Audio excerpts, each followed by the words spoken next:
Okay, well, I guess we're going to get started because this is pretty much everybody. It's going to be a light day today, which is fun. So the reading today, altar. Yeah. And actually today is the solstice, but it isn't until like 3 o'clock in the afternoon or 3:30 in the afternoon. And so solstice is the reading for tomorrow.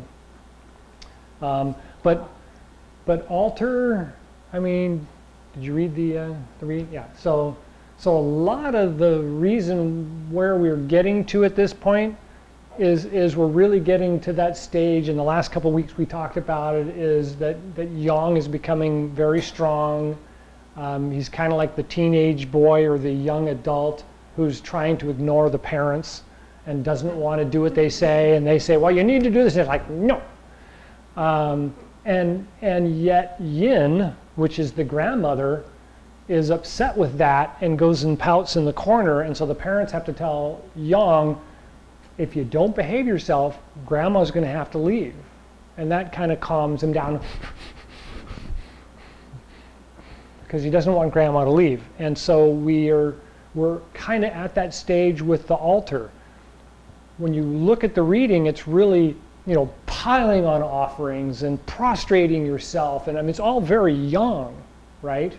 But the idea of the altar and the shrine is yin. So we're really at the point where yang is treasuring yin and admiring what yin had when yin was strong, and yin is now becoming weak. And pretty soon yang's going to have to hold up yin and help move yin along until yin is reborn, which won't happen until much later in the year, or much later in the summer. And then, of course, in the Chinese calendar, it's ironic that this is not the beginning of summer. This is actually the middle of summer, because from here on out, the days get shorter and the nights get longer. It's just the way that we see it is that this is actually when the heat starts. And so we consider it the beginning of summer. And so from here on out, it's going to remain hot all the time. And that's actually a sign of reduced yin, right? The coolness doesn't come back.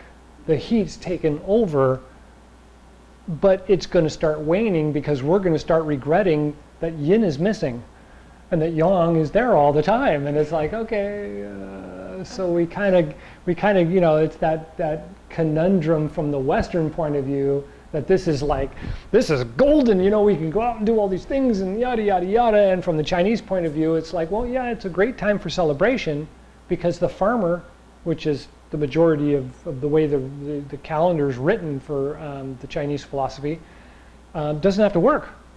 Everything's growing on its own. It's just like, leave it alone and go do something else for a while. And so this is a great time for the farmer to take a vacation because there's not really a lot he needs to do. Right? Weeding, everything's growing. You just kind of sit back and watch it, so this is that time of year. So we do that a lot. There's celebrations and there's remembrances of the connection between the body, mind, and spirit and the earth. Because the energy is coming up and out, we kind of lose that a little bit, and so we have to remind ourselves of what the winter was like to see really where we are now. And then when we know the winter is coming, because that happens after solstice, is we recognize the start of the decline, and we don't need to prepare for winter, but we need to remind ourselves of, okay, so if that's what I have to plan for, then what do I not want to overdo now, right?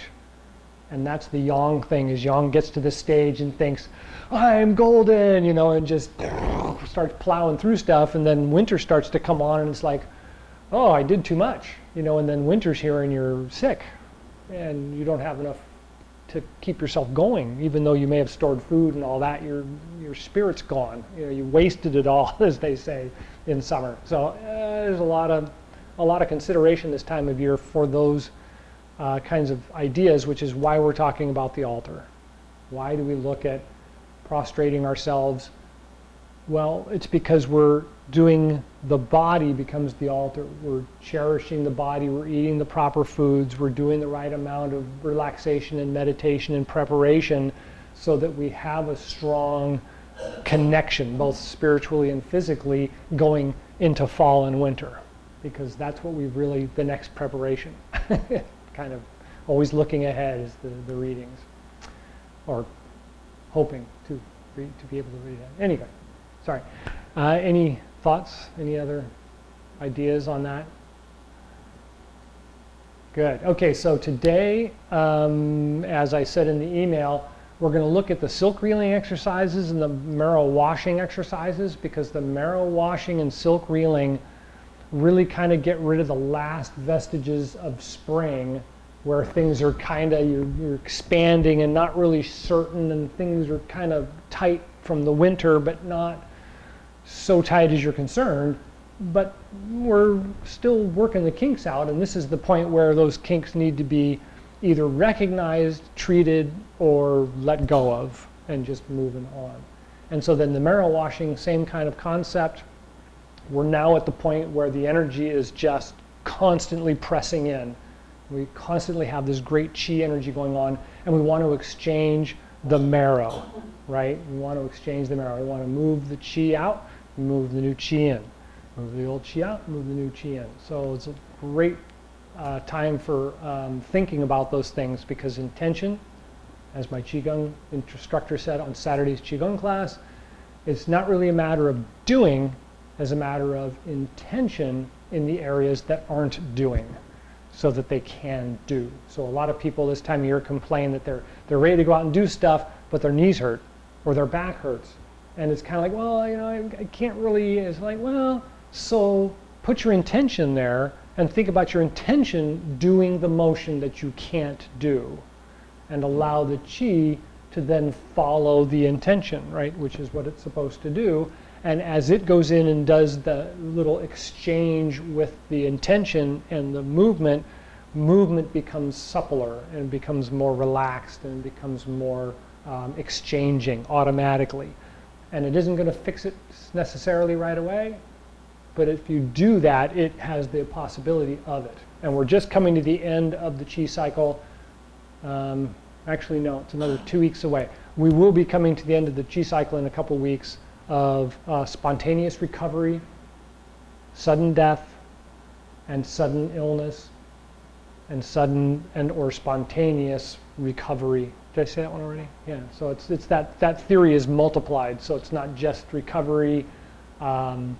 It's clearing. It's releasing. It's all of those things just happen.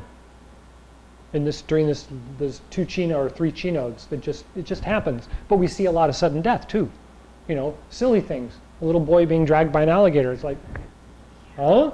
You know. The other things that have gone on, I won't drag anybody into it.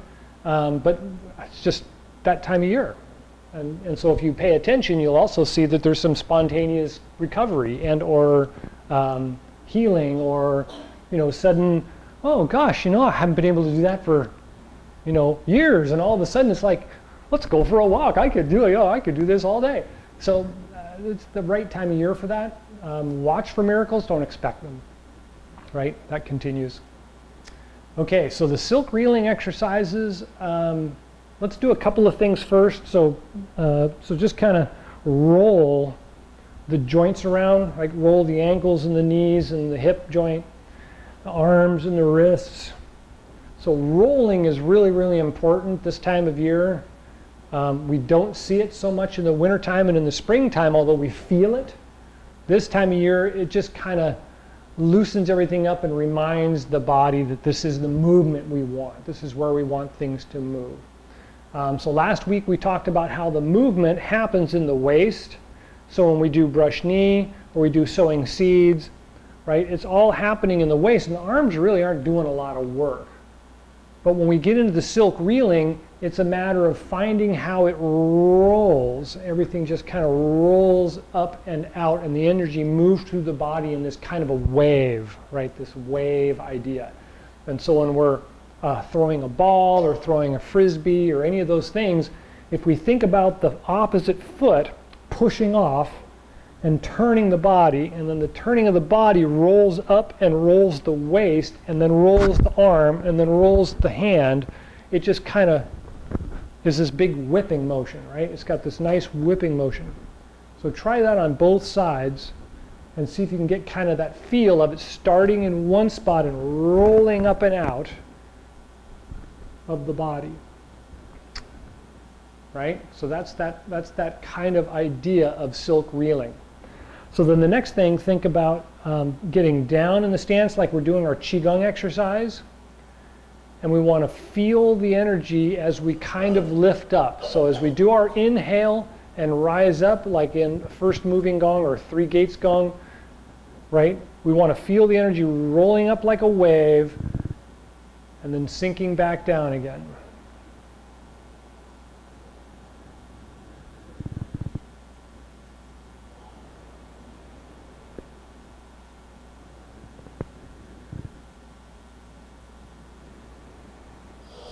Good. So once you get a good feel for that move, or that idea of the energy kind of filling up and then emptying out, filling up and emptying out, that's when we apply the silk reeling. So now when you think about the move, filling up and rolling up and extending the body energy up, and then slowly kind of emptying back out again and kind of dropping the body back down, we want to think about it more like it's silk moving, right? The smoothness of a piece of silk that you're dragging along off the end of a stick. So as I'm doing the movement up and out, I want to feel the whole body just kind of roll up and come out and then empty out and fall down smooth like this emptying silk.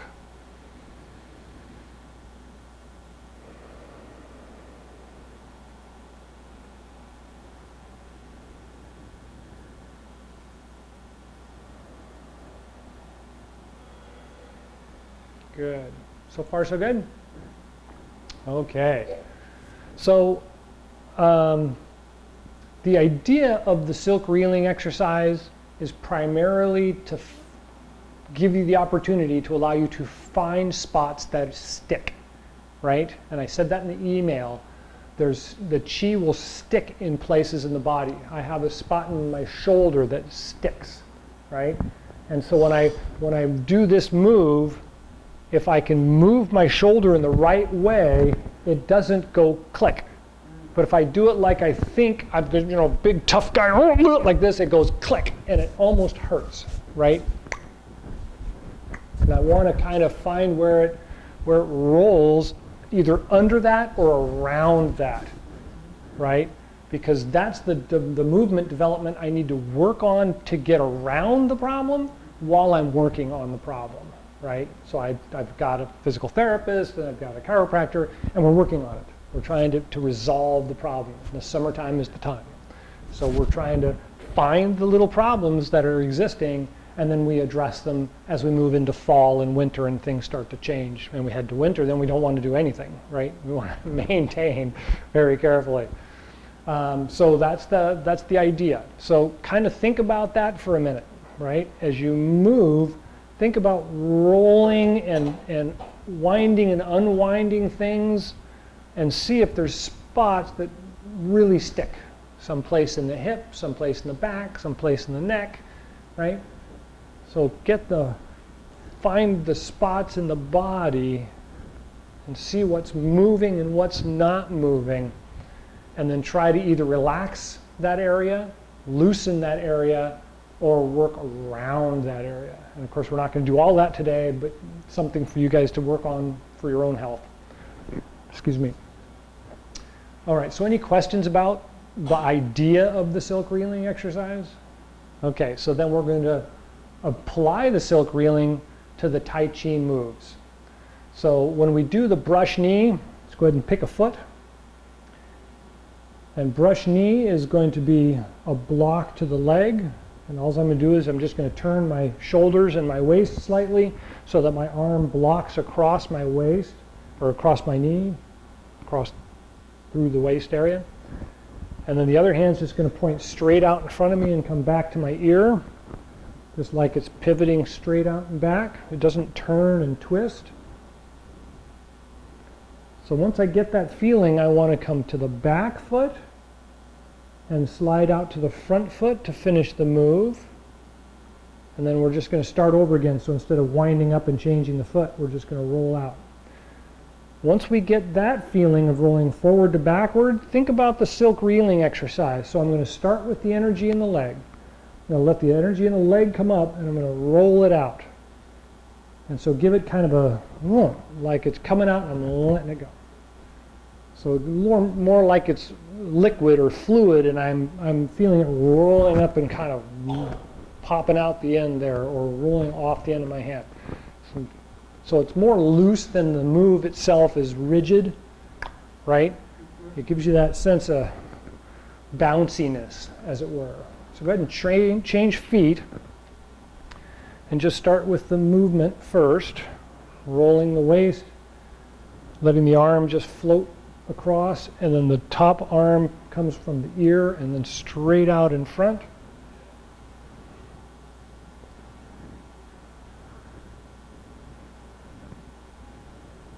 So the front hand is the brush knee, front hand is the brushing the knee. The front hand is brushing the knee. No wonder it didn't feel right. Brush knee. Yeah, it's okay. It's okay. So once we get that feeling, then go ahead and start on the back foot and then roll to the front foot. And just kind of work mechanically through the motion a couple of times until you can feel the rolling through the range of motion from the rear foot to the front foot. Good. And then once you get that, kind of roll it up and out. So pick it up from the back foot, guide it up through the body and out through the arm, and kind of a little bouncy in it.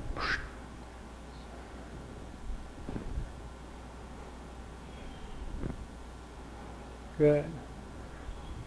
So that's more in line with the way that the martial arts looks at it, is we're taking energy and we're distributing it, instead of like what we were talking about with the silk earlier, is it's filling you up and then it's emptying you out, and it's filling you up and it's emptying you out. So they're slightly different in their practice, but the idea remains the same, right? So try the first leg again, and then sowing seeds. So the lead arm starts low on the opposite side of the body, and as we turn, it just lifts up in front of us.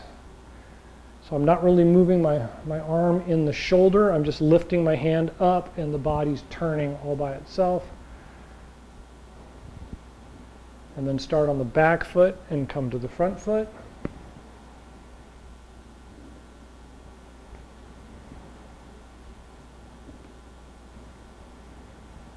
And then give it kind of a silk reeling feel, so it's lifting up and rolling forward, kind of whoop, all up and out to the hand.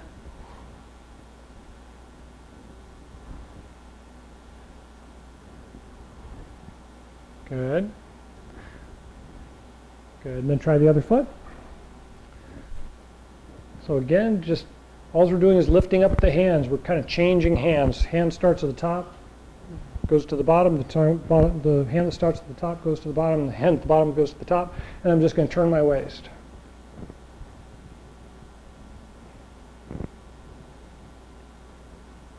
Good. And then go from the back leg to the front leg.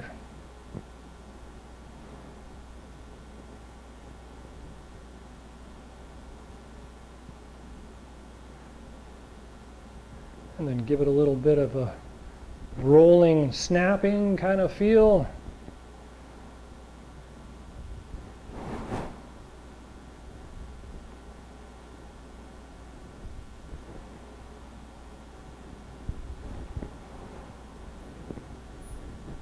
Of course, if anything feels tight or doesn't feel in balanced, and roll that joint a little bit.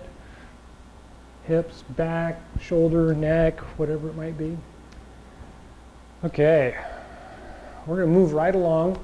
So the next thing we wanted to talk about was the marrow washing exercises. So the primary idea is that the marrow is in the long bones. So all the big bones in the body have a very long, narrow channel in the center of it that's full of this stuff. Some people call it a sponge, some people call it a filter, some people call it fat, and in general it's a fatty deposit that is used to both build and filter corpuscles, blood corpuscles, right? So the blood, both the white cells and the red cells, are filtered in the marrow and or created in the marrow. And so the majority of it is creation because the body's wasting, right? We're always wasting. So blood is being used up and is being passed out of the body, and we're building new ones. And that's actually a very good thing. We exchange blood pretty regularly. And so what would you do? Well, how would you exchange the soap and water in the sponge you're using to wash dishes? Squeeze it out, put it in the water, let it go, right? And it sucks up new stuff, right? Or whatever it is, right? So all we need to do to these long bones is to twist them, right? Like you're wringing a rag out or you're wringing out a sponge. So we would just want to twist them. And the best way to do it is to think about them being very relaxed, and as you twist, you make it tighter. So tighten up the muscles and twist them, and then as you let go, you relax, and as you go the other way, you tighten back up again, and then you relax, and you tighten back up again, and you relax, right? So we're kind of getting this twisting and relaxing. So I'm squeezing and then letting go, and then squeezing and letting go, right? Some people say you just tighten them up and you twist and you hold it there and then you let go and then you unwind the muscle. Either one really works, right? This is just different ways of looking at the same process, right? So how would you do that with your leg, right? Yeah, I'd have to twist the load on the muscles and the bone to try and get it to move. I can do it like this, right? I'm tightening up the muscles, and relaxing and then tightening up the muscles. My favorite way to do it is like this. Oh, wow. Yeah. Oh, yeah. Right? We're using the body load and we're using the muscle load because these are big bones. The leg bones are the largest bones in the body. So when we turn and load the knee and then roll back, we're getting that same action.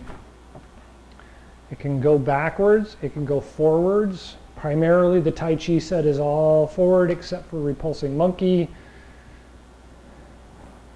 And so you get that nice twisting motion and relaxing motion. You get both sides, right? Okay? Deep knee bends work pretty well.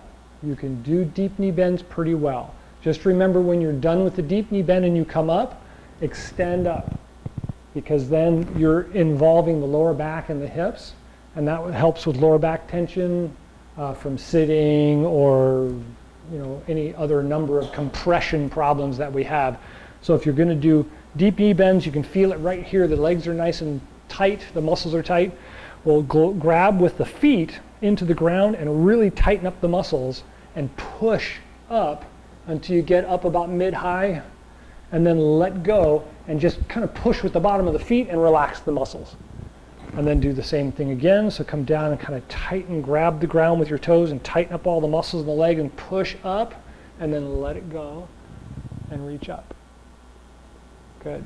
So you don't need to do these exercises a lot, okay? My Chi Gung instructor was very, very poignant in reminding us that a lot of the exercises for people 40 years and older, I mean, ironically, 40's a good spot to start. 40 years and older is to just get your heart rate up for 20 minutes and then back out. Don't think you got to go for 45 minutes or an hour. Just 20 minutes twice a day is great if you can do that much. If you can't do that much, what they recommend usually is your heart rate to be 180 minus your age.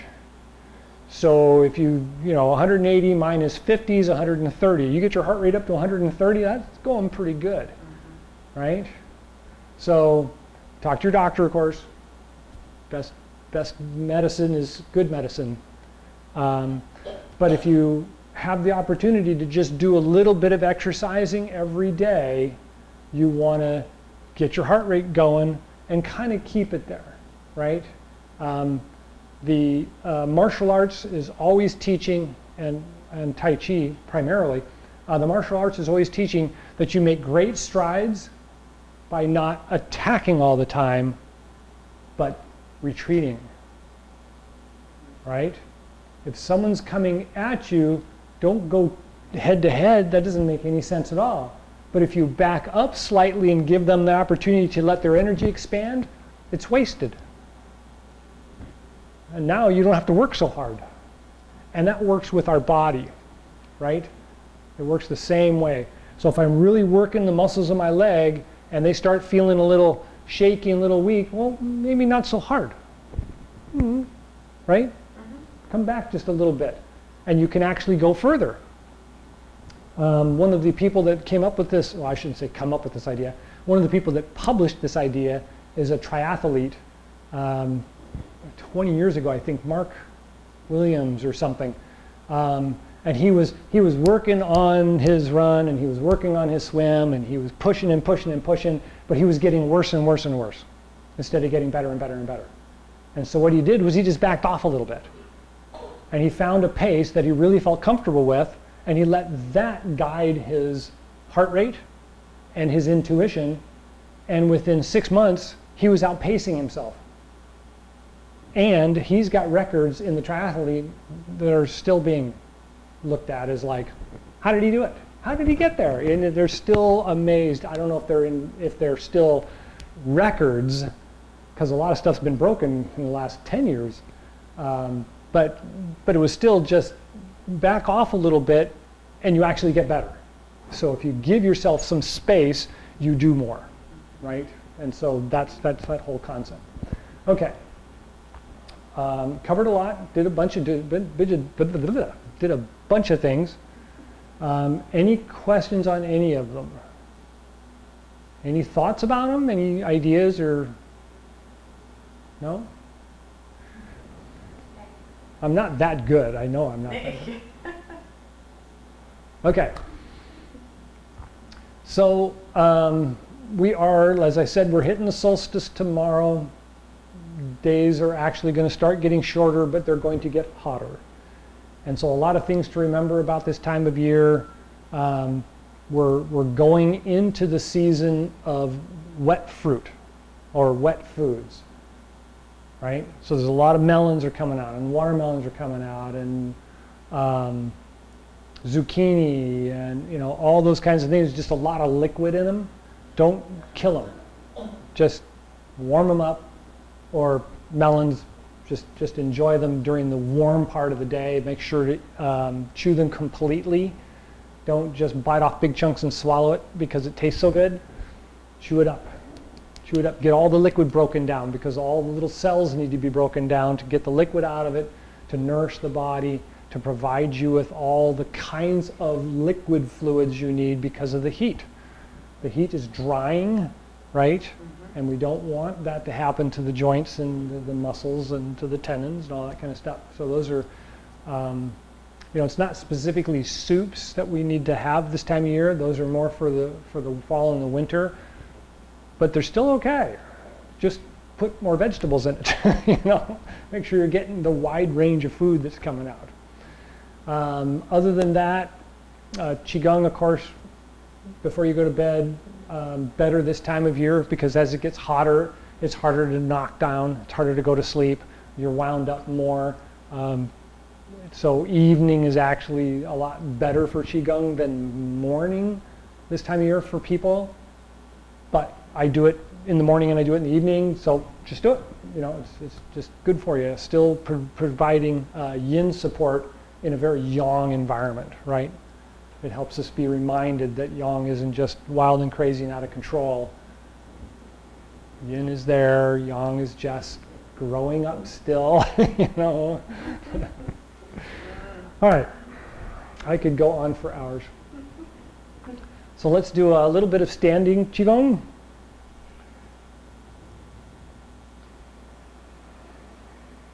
Just kind of quiet the body down.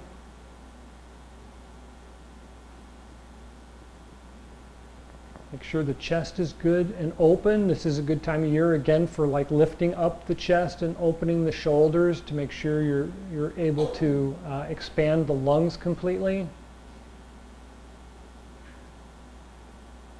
Let the diaphragm relax and feel it stretch down underneath the ribs. You'll probably notice that could be tender this time of year.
And when you're ready, 3 gates go.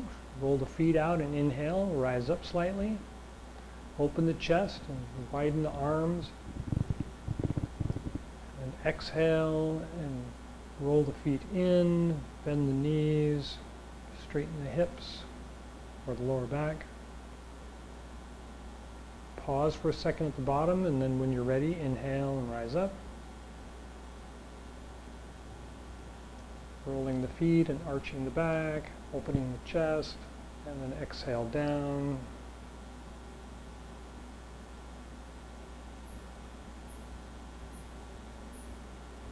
And one more.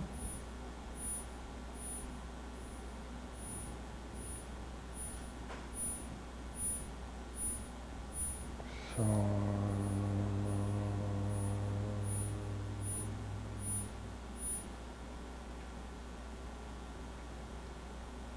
good, and Chi Gung, closing Chi Gung. Inhale, rise up.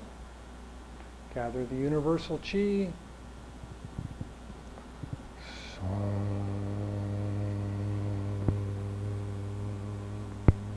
Take a breath at the heart and lungs.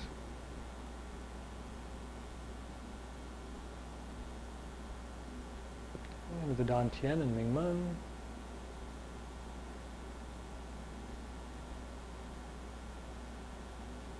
And bubbling spring points, the bottoms of the feet.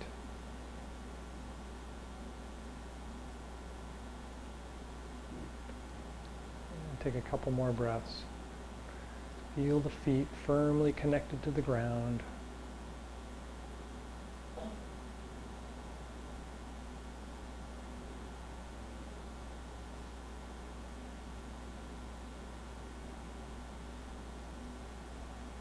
And when you're ready, palms out, inhale, rise up.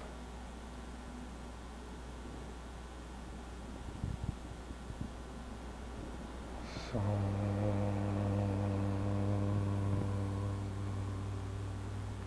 breath at the heart and lungs.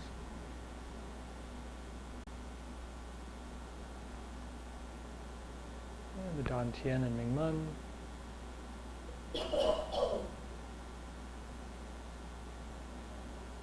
And the bubbling spring points, the bottoms of the feet.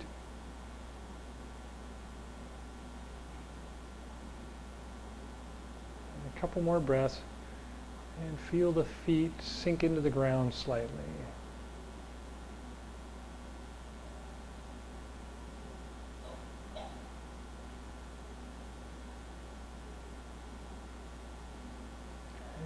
Ready, palms out, inhale, rise up.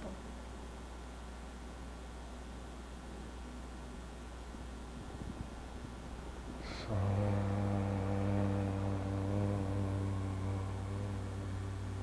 take a breath at the heart and lungs.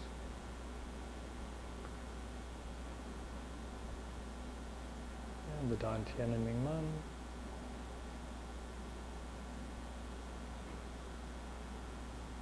And the bubbling spring points at the bottom of the feet.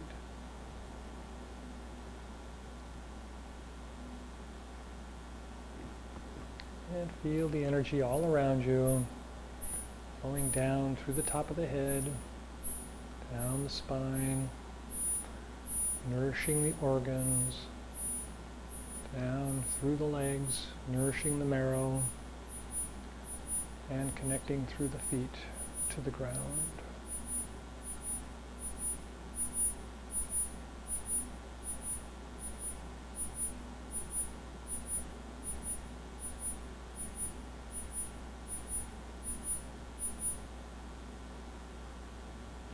All right. Any last thoughts or questions? Thank you all for coming. Enjoy the rest of the day. We'll see you next week. Okay.